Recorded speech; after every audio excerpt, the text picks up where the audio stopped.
Hello, and welcome to today's episode of the Power of Your Mind podcast. You are listening to episode number 164.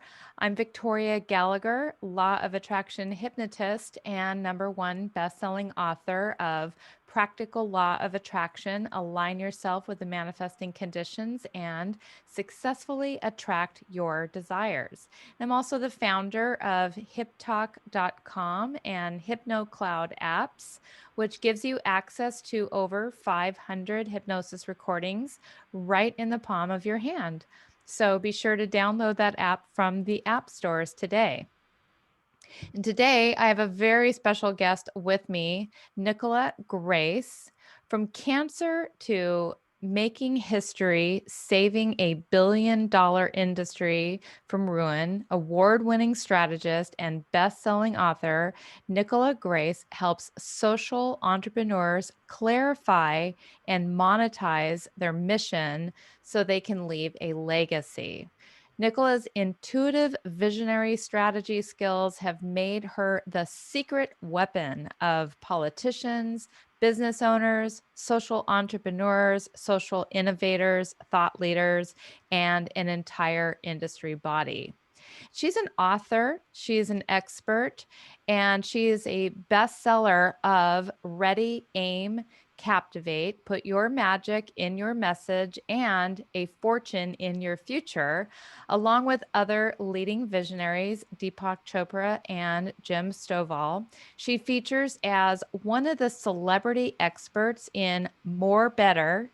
The world's leading experts reveal how to get more out of business and life with better results, published by Celebrity Press, and was inducted into the American Bestsellers Hall of Fame in 2013. And her signature book, Discover What You Are Here to Do, forms the basis of everything she teaches.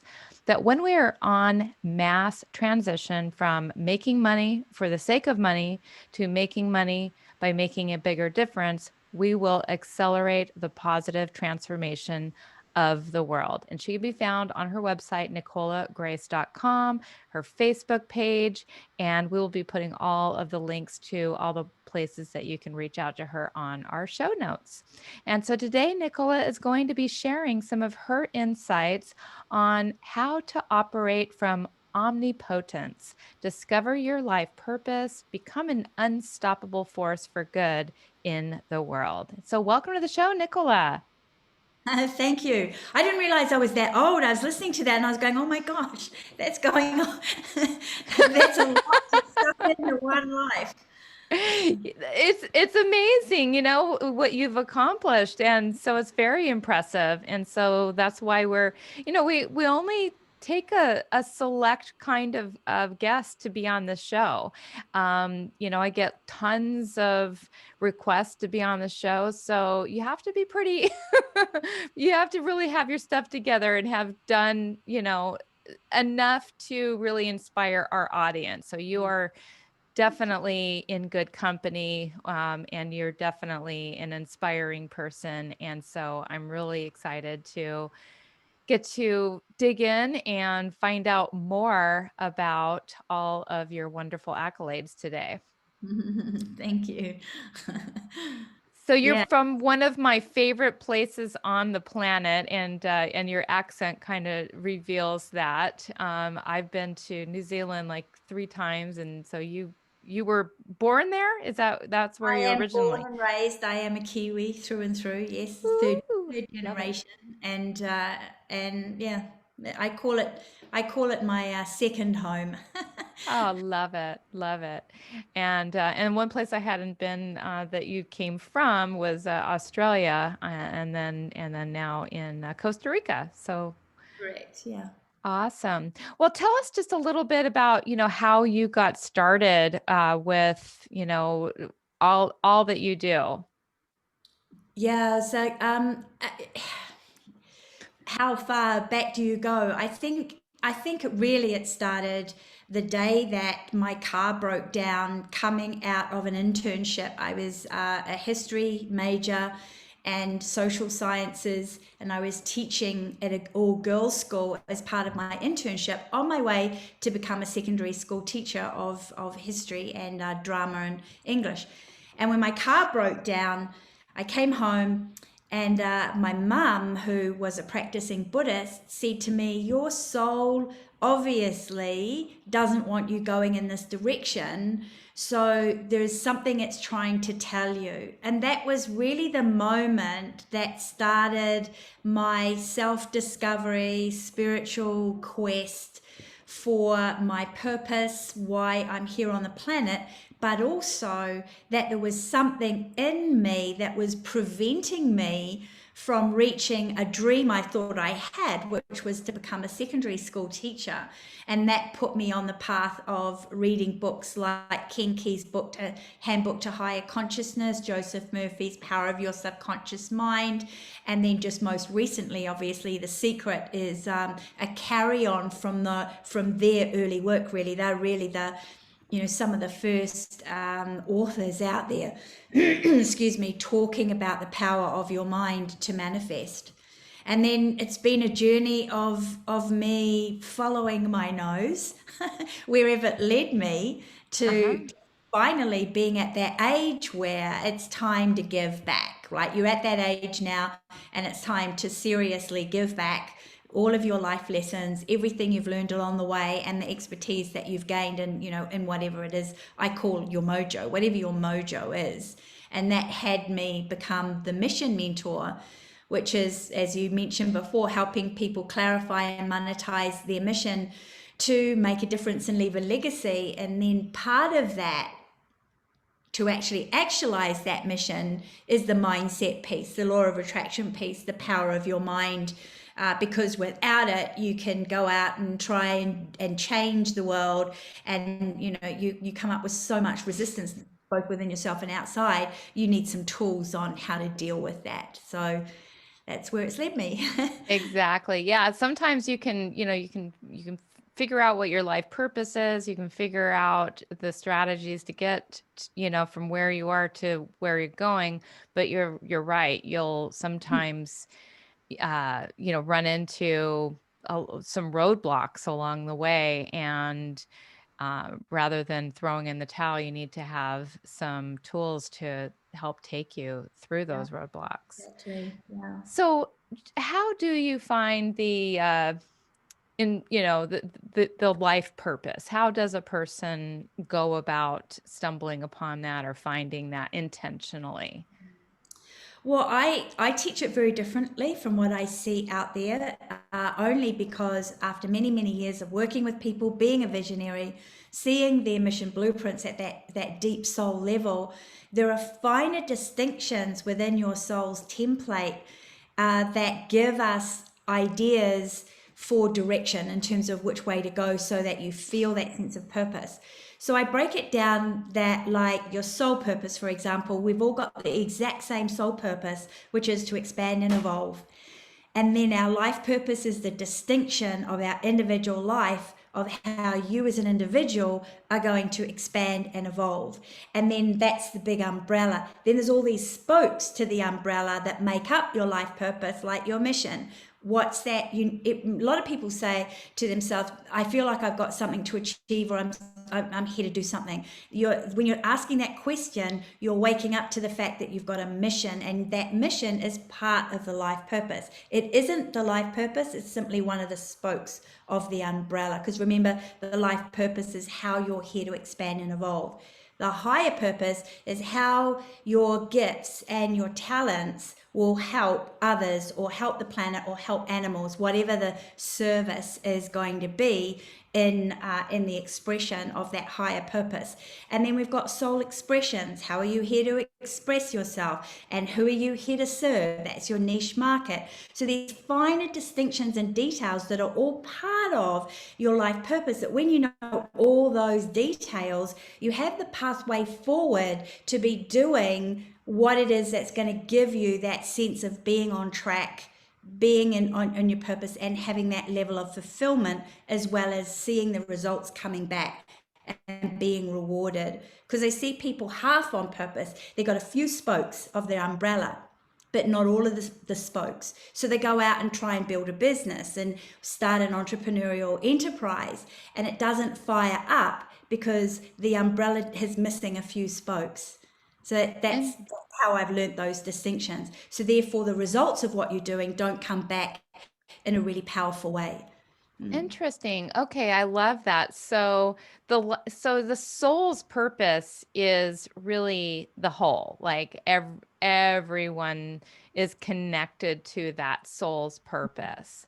Yeah. And your life purpose is more individual and unique to how you are meant Yeah. to serve in that big umbrella of the soul's Yeah. purpose. So we're all here to expand and what was it? Expand Oh, expand and and evolve. evolve. And Yeah. so the life's purposes, and then you have your mission, and then you have your higher self. And I think there was one other distinction The that higher, you yeah, the higher purpose, the mission, who it is, the soul expressions, the and soul expression. who it is you're here to serve. And I mean, there are other distinctions in there as well, like what's the big picture and how does it roll out, and what is your message that you're here to deliver to the people you're here to serve. So if you think of it as a synergy of moving parts, when all of those moving parts come together, it creates a vibration that is magnetically attractive. So Mhm. you start to draw to you the people that need you the most. So you're not you become a honeypot rather than the busy bee trying to find clients and customers and work. So it's really like being in alignment with Yeah. your purpose Mhm. and your expression and your mission and the soul's purpose. All of that getting ultimately in alignment. And I like that you mentioned spokes. So they're all kind of spokes of a wheel. And if you're missing a few spokes, you're not going to be traveling along very smoothly, the same way that you wouldn't be traveling along very smoothly if you're missing a few spokes of your tire or your bicycle or Yes. something along that line. So that's really interesting. So, what are some of the signs that a person might display if they are not living their life on purpose, if they're not living their purpose? Yeah, really easy. You wake up in the morning and you don't want to get out of bed. Mm-hmm. Right, because caveat that you don't have a cold or a flu or a hangover, right? You wake up in the morning and you don't feel juiced about what you're going to do that day. That is a really core sign that something's out of alignment, and you might not need to throw all of the bath water out. You may just need to tweak something to get back that passion. Boredom is another one. You're feeling a little bored, and so usually boredom is not that you're off purpose, it's that you've come so far and now it's time to expand and evolve. And to the level that you're not expanding and evolving, which is where you get your fulfillment, is the level that you might be feeling slightly depressed about life or really bored. So those are really important signs to watch out for. And then the other one is that you're not getting the results, like universe isn't helping you sustain yourself, Mm-hmm. You know, right? I can so relate to that not wanting to get out of bed from, when I found my purpose Mhm. 20 some odd years ago. And I was at the time I was a financial consultant. A lot of people, that follow me know my story that I was really successful at it, but I just lost my passion for it. And I was like, literally just like, I don't want to go into work. I don't want to get out of bed. I don't want to get on the phone. I don't want to talk to those people, even though they were great people. I had, a nice income, all of that, but it was just like, ugh. I just felt like I'm just stuck. And so I can really relate to that. So if anybody is feeling that way, like, oh, just going into work is like a drudgery, that, may be a clue that it's time to think. So how does a person, once they've discovered that, let's just start there. So once they've discovered that they're not living on purpose, what can they do to figure that out for themselves? Yeah, in the context of the world that we live in today, it would be to find help and have somebody help you figure that out. There are lots of courses out there. I'm giving a free gift away today for people that are on that search, and I've got two free gifts today actually. So that's the way to do it. And the reason why I say that is because we can't see our own blind spots, and we're not meant to do this on our own. And if Yeah. you think of it this way, especially you have an audience of coaches and healers and practitioners, right? Who are more spiritual than ordinary entrepreneurs. And maybe, I don't know, maybe I should take that statement back. But so they're more awake and aware to doing things slightly differently, right? So if you feel like you've got a gift to give somebody and you're offering services and you're charging for them, but you don't go and purchase somebody else's services or invest in somebody else's services, your vibration is saying you don't value working with somebody. Therefore, it will reflect back in your business that people won't find it valuable to part money. They'll take all your free stuff. They won't buy your stuff, right? Right. Oh, that makes so much sense. Yeah. So so I feel that given the context of the world that we're living in today, where we are in a world of reciprocity and exchange, I don't think we're meant to do anything on our own, because people are waking up to the fact that they've got a purpose to help people find their purpose.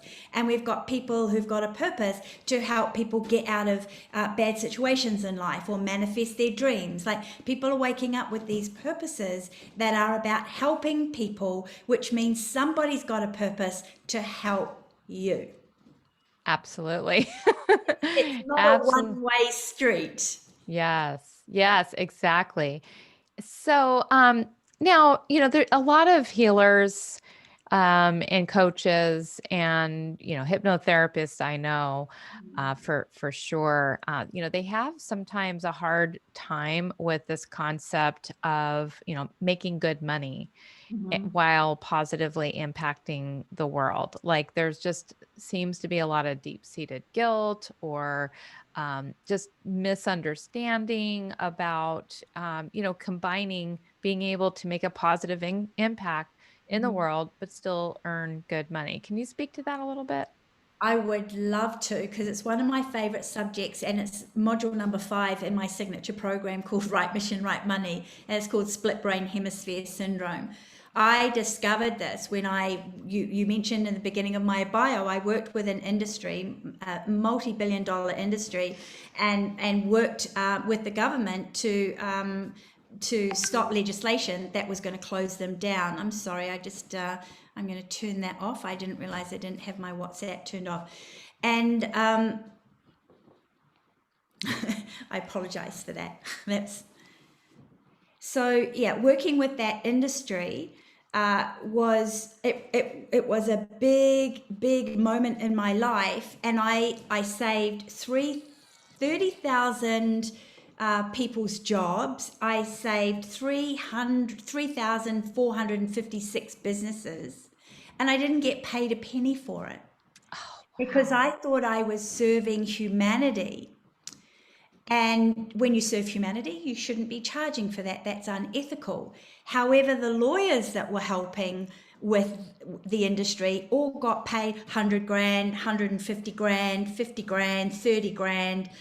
And this is when I had this huge epiphany where my brain literally just jumped, a holographic image of my brain jumped out in front of me, and I saw a left hemisphere and a right hemisphere, and they weren't talking to each other.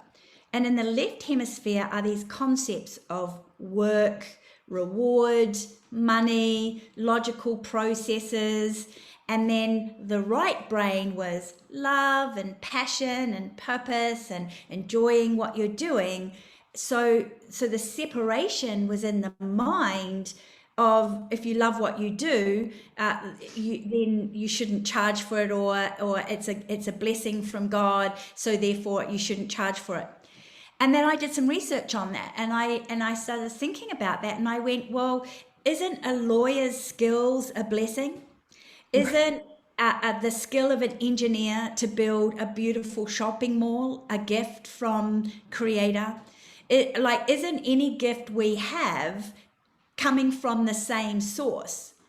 And I have to answer yes to that. So why would spiritual healing gifts be less of value, especially if you're saving people's lives and you're making them happy, be any less of value of somebody who's building a shopping mall? And It's I so started, true. yeah, yeah. And I It's started to see some equity there. It's like this is a crazy idea that we have. And then I just started working on processes to dismantle it in me, and then I teach those processes to dismantle it in other people, so that guilt is no longer there for charging your true value in the market. That's amazing. And I love that because, and it's not just a gift, it's a skill that gets acquired over time and through working with people and through, everybody, is allowed to make money doing something that they love. I'm sure lawyers love what they do ultimately, and doctors love what they do ultimately. And, and I heard a concept a long time ago that, man is paid in direct proportion to the service he renders mankind. And I love that quote because I think that it really does kind of come down to that. Like if you have, of course, unless you have limiting beliefs inhibiting you from In a doing that. way, exactly, yeah. But ultimately, we all have, everyone has some kind of gift to share, and we should love what we do. And, regardless of the money that gets paid, but, or, that gets earned. But Yeah, the bottom line is, yeah, some of us, including, I'm sure have been doing this 10, 20 years and are really significantly having an impact on people's lives. So there's absolutely no reason why a person shouldn't get paid to transform people in a positive way. Ultimately, everybody's kind of yeah, doing that. yeah, It absolutely. looked like you were And going to say you look something. at it from this. Oh, no, that's okay. I was waiting for you to finish. I didn't want to interrupt. You can look at it from this perspective as well. When a lawyer and a doctor go to university and they pay tremendous amounts of money for their education, there is an expectation that they're going to get paid for all of that time that they've spent in study. So if you're a spiritual person and you have done healing courses, or practitioner training, or even just your own personal development, which is really important when you're a spiritual entrepreneur, because you're passing that on to the people you work with, all of that's cost you time and it's cost you money. So there should be a reasonable expectation that that investment will be returned to you when you start giving back, right? The Absolutely. idea that as spiritual people you don't charge as much, or you don't deserve to, or you shouldn't, is really old concepts, old Mhm. hardware based on a time when the shaman of the village and the healer was taken care of by the village, and they didn't have to worry about work. Everything was taken care of. Well, we don't live in a society where healers get taken care of by the There you village. go. There you You go. have to Yes. take care of yourself. That makes so much sense. Thank you for breaking that down. So what exactly is transformation? How do you define transformation, and what does it mean to transform as a human being? Yeah, transformation is literally taking something and making something of it. It Mm, becomes something else. So the transformation of boiling water creates steam, and steam becomes dissipated into air. That is a transformative process. So human beings have many transformative processes. Our body is transforming daily. We take in food, we break it down, we transform it into different particles to go to different organs to help our organs do different things. So our body is a process of transformation. We can also externally transform our body by working out, right? Or by eating certain kinds of foods. So when it comes to spiritual transformation, it's not that much different. My premise is that we're human beings, we're spiritual beings rather, having a human experience, not human beings having a spiritual experience. So the process of transformation as a spiritual being is like, whoops, we find ourselves in a body, kind of forgotten who we are. So we've got to transform through all of the programming that's been accumulated over our time of being in that body to remember who we are as spiritual beings and how that can integrate into a human life to elevate human consciousness, elevate the human experience, and these days save the planet. Right? Right. It's like we haven't been doing all of this inner work just so that we can have a cute body or a fast car or more money or a bigger house. We're doing this so that we are transforming and raising consciousness so that we can elevate the human experience. That makes so much sense. Yeah. Thank you and I love the way that you really put that, because really everything is in a state of transformation all the time. It's, I mean, and transformation, as I'm thinking about it, it can be a positive thing, or it can also be transforming in a negative way, right? I mean, so we could be in a state of transformation that's good and for growth and for health and for mental maturity and spiritual awakenings, or we can be doing completely the opposite, which happens through the process of maybe taking drugs or drinking too much or eating too many bad foods or thinking too many Or negative holding on to thoughts. grievances. Yeah, exactly. Negative thoughts and holding on to grievances can transform your beauty to something that's very contracted.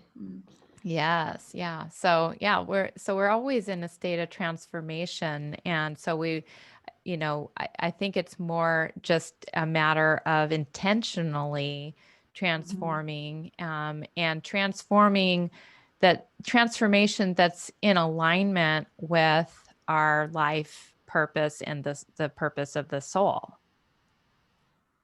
Yeah, and you mentioned it before too when you said that something about manifesting this as long as you don't have the negative beliefs that stop you from having that money, right? Because I think at spiritual entrepreneurs, social entrepreneurs, they have a lot of resistance in the world to the work that we do.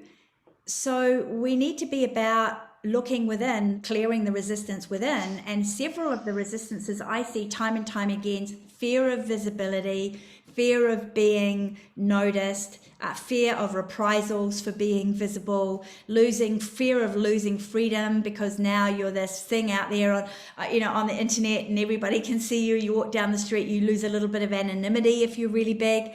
And then the other one is fear of having a lot of money, because in our societies in history, people with a lot of money have often lost their lives. And at the moment, especially in America, there's this huge bashing going on of people that have accumulated a lot of wealth. So that's bringing up a tremendous amount of fear of accumulating wealth for people who haven't yet accumulated it, and fear of losing it for people who have. And these are all memories that have actually played out in other times in our ancestral experience that we have lodged in the neural net of our brain, stored in our subconscious mind, that will act as resistance to manifesting the very thing that you want, right? You want it, but this fear is there, and it gets convoluted and everything gets tied up in a knot, and that knot can't attract what it is that you want. So we need to transform through all of that. We need to transform our programming so we're back to the reality of universe. And this is the number one reason why I'm against taxing the wealthy. I think the way we become a more egalitarian society is that we change the rules of corporations so they have to share the wealth with the people that helped them make it, i.e. Mm, workers. They should get right. yeah. The money is better off, in my opinion, in the hands of the people that are helping them create the wealth than the government to disperse it in ways that can often be corrupt. So I'm really against bashing wealthy people. I think it's great that we have people that have that capacity, because the law of the universe is one of abundance. The law of the universe is not capping off your ability to create, to innovate, to receive. You're the one that's capping that off, and our society's structure is the thing that caps it off. So if we lift the cap off in ourselves, that collective consciousness shifts the societal structure, right? And then we have a completely different system. And that's why I say, when we en masse are about our business, fulfilling our mission, getting rid of the resistances to fulfilling that mission, we will not only transform the world, we will transform the monetary system into something that's far more egalitarian than it is right now. I love that. Yeah, that's a great. I really am in agreement with that. And I just think, the when you have fewer restraints on your how much you can earn, or how much they're going to take from you, I mean, you're just going to be in a more giving, abundant place, and want to do more and want to help more, and I think people that are very wealthy, I mean, tend to get overlooked as far as all the good that they do contribute in the world. And so Yeah, go ahead. and that could be on an individual basis. And I mean, the whole crux of it for me is that as a conscious entrepreneur, I think it's my responsibility to do well and to succeed, because money is better off in our hands of the people that are more conscious and more sharing, caring, than the hands of the excessively greedy that only want to use the money for malevolent purposes.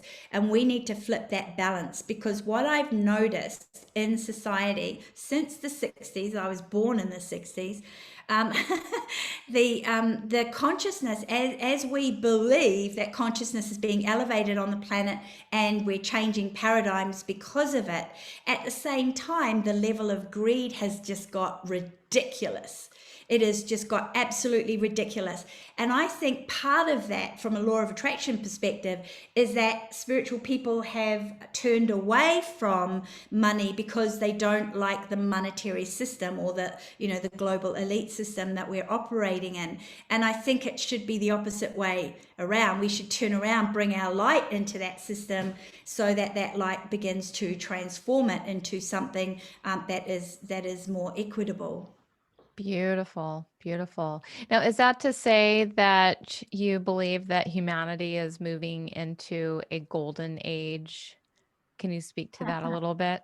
That is a really, really good question. Look, it has been my premise since I was a little girl. There have been a couple of moments in my life where I was so down, I actually considered taking my life. The Oh, one thing that made me pop out of that was a belief that the future was going to be better. The world's going to get better. And when you look at all the positive things that are happening, the amount of people that we're lifting up out of poverty, there are some tremendously awesome projects that are really uplifting humanity. So ultimately, I believe, yes, my work is all about making sure that transition is smooth. However, with it is alarming today what is going on, and I'm not going to be a Pollyanna about it, because I want to bring my consciousness to it so that we can mitigate any crap that could go down on our way to the new earth and its golden age of prosperity. And I great. think that would be a call to everybody listening, all hands on deck. Like, Love get it. off the pity pot, get off the excuses. You are needed on deck because this system's going down and there's a new system that we're building here and you're needed. Whatever your Eh, purpose is, it's mhm. it's part of turning the ship in a positive direction. It's time. Yeah, it's late. It So let's talk a little bit about the next steps here for our audience to take with you. So we talked you talked about two gifts that you have. Yeah. Okay, you want two, to two share a little gifts bit about that that? dovetail with each other. Yeah. One of them is my purpose to profit formula, which is the formula whether you are still trying to figure out your purpose or you're already in a business and you need to realign and that business isn't firing up and you might be out of alignment or don't have all those spokes in place. That's all about getting all the spokes in place. And that's my purpose to profit formula, which shows you the entire formula. There is some video, it's a guide with some video lessons, and then there's a series of video lessons for a couple of months every few days, all videos on how to discover the purpose, how to then go test it, all that. And that segues into my signature program called Right Mission, Right Money, which helps you put your whole business model together and get it out there and market it. It's much more in depth, obviously, than the free gift. And then the other free gift is the mindset. It's the right mission, right mindset. It's like, okay, now the mission is there, but do you have a fear of being visible? Do you have a fear of success? Are you fearful of being humiliated or not making it work? Maybe you're afraid of not succeeding and failing. What is it going on in your mind that on a day-by-day basis is preventing you from really getting out there and making that big difference? And that breaks down the process of on how do you deal with that and how do you actually dissolve it so that energy can come forward for you to reach the goal. Great. And so that was the passion to profit, Purpose to pur profit. purpose to profit, How and to then clarify and monetize your mission. Purpose to profit. okay, Yeah. love And then the it. second one was right mission, right mindset. Right mission, right. I love these names. And where can they get these? Well, you can nicolagrace.com on the front page, but are we going to drop some links down below this podcast so that they We can just will. click We onto them? will. Yep. Yeah. So Yeah. yeah, they can just click on these links, and so Yeah. that'll take them right there to get the right mission, right mindset, and the purpose to profit.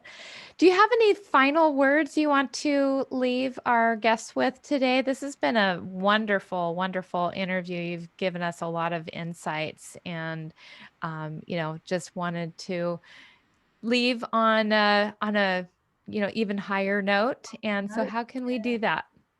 Yeah, I love leaving things up on a higher note, and I really want to uplift the conversation or the idea within your mind. You know how monkey mind gets in there and makes up a whole lot of nonsense?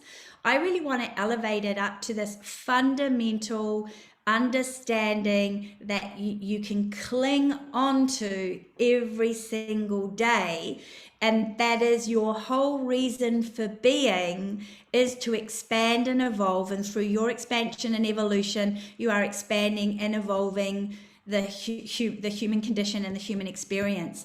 So if there's a little niggly thought of, can I really make a difference? Who am I to do that? Who's going to listen to me? I want you to switch that off because that's just monkey mind. That's not truth. And cling on to the idea that your very reason for existence is not only to expand and evolve yourself, but to help others expand and evolve, however that may be. Whether you're an artist through the joy of doing your performance art or your fine art, whether you're an entrepreneur and you are looking at, helping people in your business solve some kind of a problem, or whether you're a social innovator looking at systems that are going to solve bigger problems, you fit in somewhere and you have a place. That is beautiful. And that's a wonderful note to leave our audience on today. So thank you so much for being a guest on the Power of Your Mind podcast today. And thank you, listeners, for tuning in. Be sure to stop by Nicola Grace's website and get all of her wonderful gifts that we talked about today and check her out.